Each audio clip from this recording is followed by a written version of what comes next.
और लाल लेके आई हम आप सब लोगन के बीच में बियाहे के गीत, बिटिया के शादी में गाया जाए वाला ये गीत बा। यह गीत में बहू अपने सास से नैहरे जाए ताई पूछत हईन भैया के बियाह पराबा, कहत हईं कि अम्मा हमहू नैहरे जाबे। तो उनके सास देखा का जवाब देथिन। आप लोग गीत के माध्यम से सुनिए और जैसन भी लगी कमेंट में अपन राय दी हैं। चैनल को लाइक सब्सक्राइब शेयर करिए। तो चले सुना जाए गीत। चारे दिन का सासू जाए ध्यान नैहरवा, भैया कई परल बियाह जी। चार दिन का सासू जाए ध्यान नैहरवा, भैया कई परल बियाह जी। अपने से जाऊ बहू अपने से आऊ, जिनी लखियो डोलिया कहाँ रे जी। अपने से जाऊ बहू अपने से आऊ, जिनी लखियो डोलिया कहाँ रे जी। चार दिन का सासू जाए ध्यान नैहरवा, भैया कई परल बियाह जी। अपने से जाऊ बहू अपने से आऊ, जिनी लखियो डोलिया कहाँ रे जी। अपने से जाऊ बहू अपने से आऊ, जिनी लखियो डोलिया कहाँ रे जी।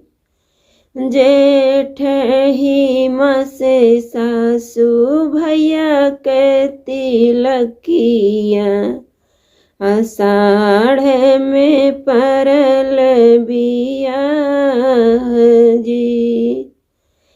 जेठ ही मसे सासू भैया के तिलकिया, आषाढ़ में परल बियाह जी।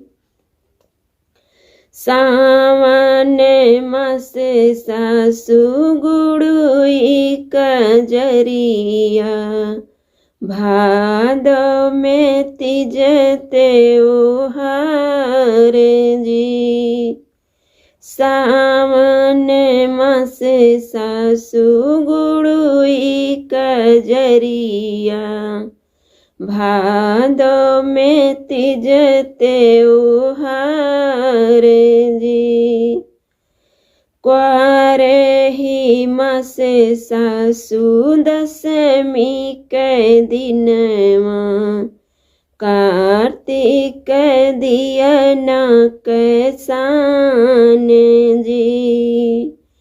क्वारे ही मसे सासू दशमी के दिनवा, कार्तिक दियना के सान जी।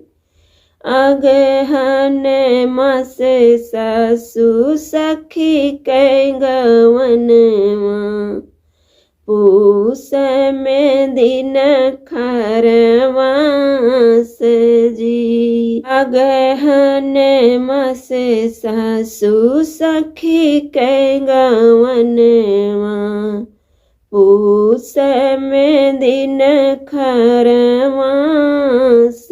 जी। माघ ही मसे सासू बाटई शुभ दिनवा, बैसाख में आवन हमारे जी। माघ ही मसे सासू बाटई शुभ दिनवा, बैसाख में आवन हमार जी। 4 दिनक सासु जाए ध्यान नैहरवा, भैया के परल बियाह जी। 4 दिनक सासु जाए ध्यान नैहरवा, भैया के परल बियाह जी। तो ये गीत कैसा लगा कमेंट करके आप लोग जरूर बताइए।